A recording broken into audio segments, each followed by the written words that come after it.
Hey, welcome to Ask Nutritionist Deepa's whole food plant-based no oil cooking video cast and podcast episodes. And today I'm in rush. I'm rushing, but I want to make sure I'm eating healthy throughout the day. I'm going to make two dishes side by side. One is my stir-fried cabbage, and the other one is my tomato onion dal, which is just going to be very easy to make because my dal, my lentils are already cooked. So while I was chopping the vegetables, I already started warming up the pots. As you know, all my cooking is without oil, and just to make sure the pot is ready, you want to add a drop of water and it needs to sizzle, and that's exactly what it's doing. So I know pot is ready. I'm going to add the mustard in both of these, and as soon as it starts to crackle, I'm going to turn the heat off and maybe I should cover it and take it off so that it won't burn. This pot doesn't seem to be that hot, which is perfect. I'm also going to add a little bit of cumin in my dal. Dal is a lentil stew, very nutritious. As you know, lentils are high in prebiotic, good source of fiber, protein, all kinds of good stuff. So the initial tempering of the mustard is done, and to that, it's very simple, guys. There's really nothing much to it.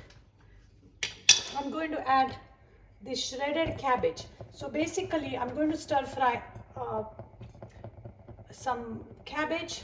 I have some leftover potato from something I made yesterday, some sliced tomatoes, and a little bit of corn because it's fall. I just want to use some of the organic corn, which is in the season.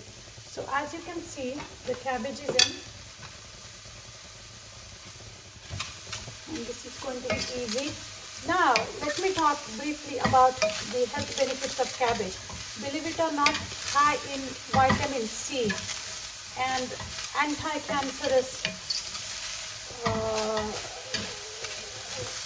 polyphenols and antioxidants and polyphenols, sulfonates. Cabbage, cauliflower, Brussels sprout, they all fall into the same family. And one thing you want to make sure is you don't want to overcook. Okay. Now, this is not going to stick because cabbage has enough moisture in it to carry on its own. Okay.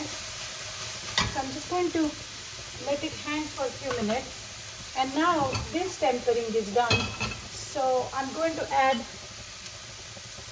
my tomatoes and sliced tomatoes and onion in there. So the trick to pretty quick cooking is to make sure that you are doing all the chopping in one session.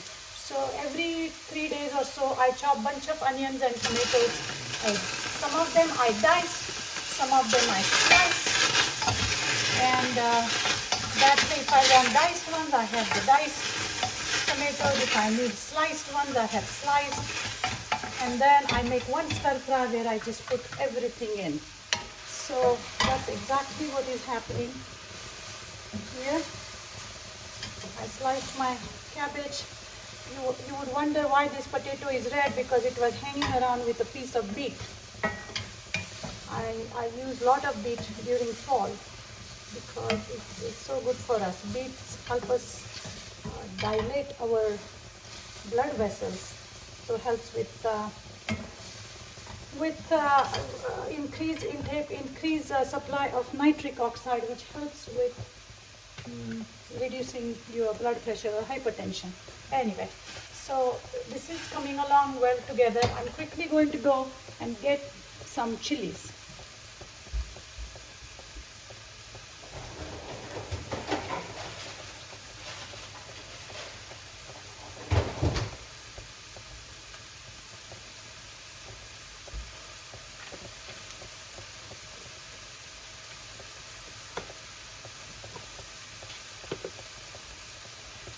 To the dal, I'm going to add some green chilies. Those were frozen.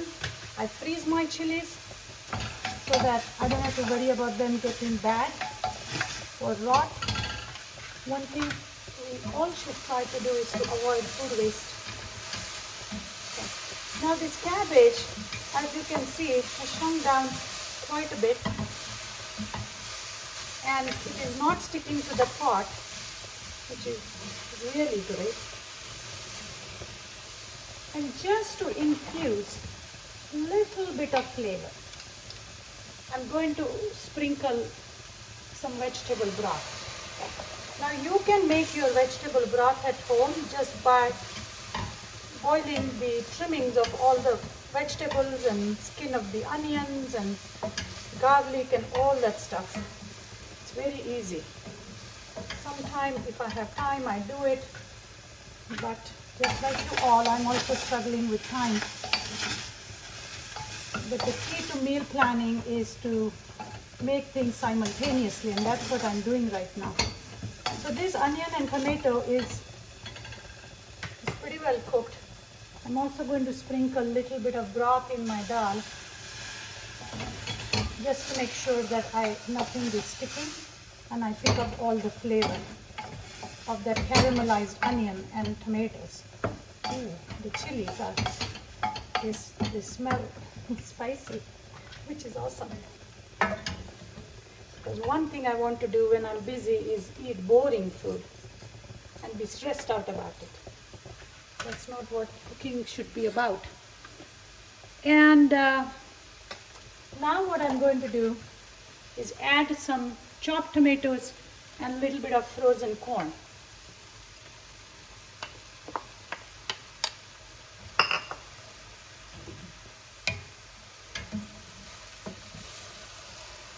Now I didn't want to cook the tomatoes too much, that's why I added towards the end.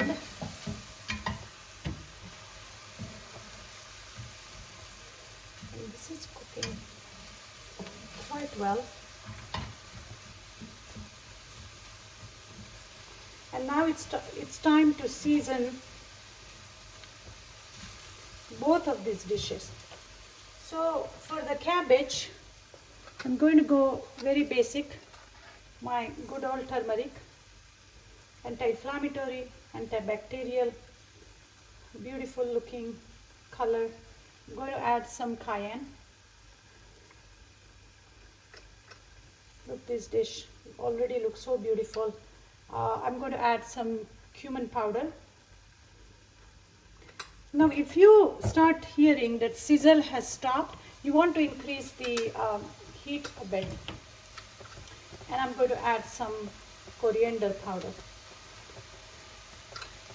The addition of cumin is very interesting to me because of all the spices, cumin has the highest amount of calcium. And that is what is fascinating about the spices. We never look at spices as, oh, it has calcium or iron or what have you. But even if you are eating small quantity, over a period of time, your body is getting a drip by drip infusion of nutrients. So this is really looking good, smelling good, and it's all good to go. I'm just going to sprinkle a little bit of salt. You don't have to use any, I'm just using some Himalayan salt.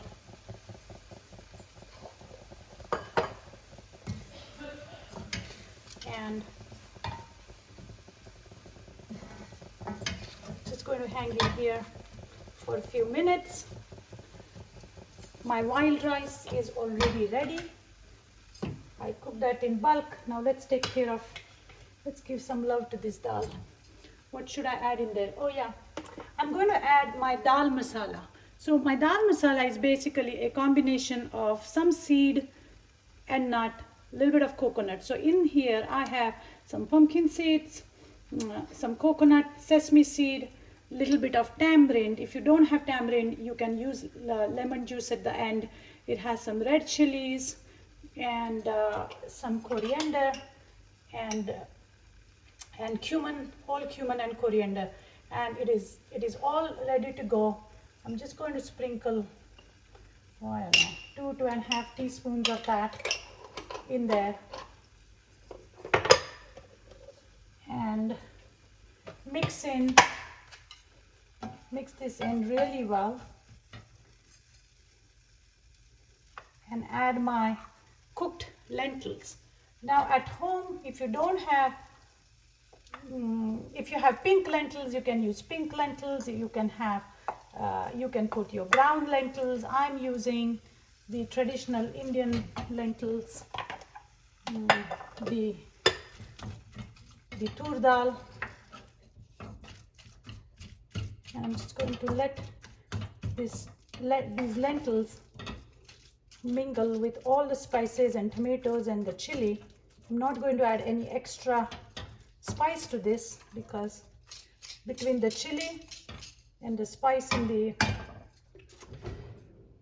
masala, my dal masala is going to be enough.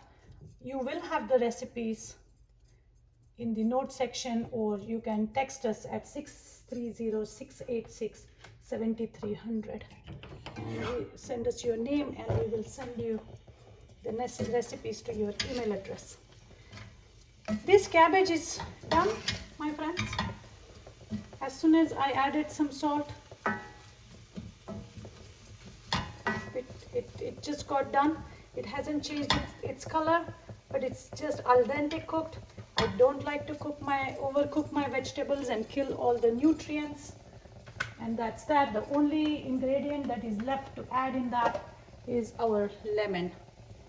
Lemon in the end to all the curries add special flavor. So here I go.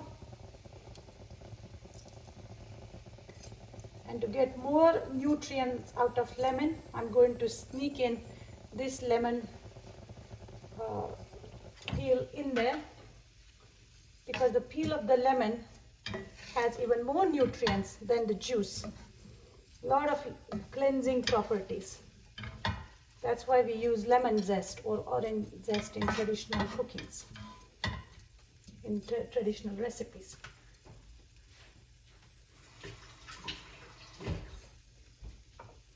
Now to that dal, I'm going to add some water. Ideally, I recommend adding hot water, but I forgot to heat up my water. No worries. It's just going to take a couple minutes to bring this to life and boil. It's all done. And let's say you don't have time to make your, to bring the dal to boil. No worries, you can keep it on simmer and it will simmer while you are working or doing other stuff. I'm just going to add a little bit of turmeric to my dal and let it simmer for a few minutes.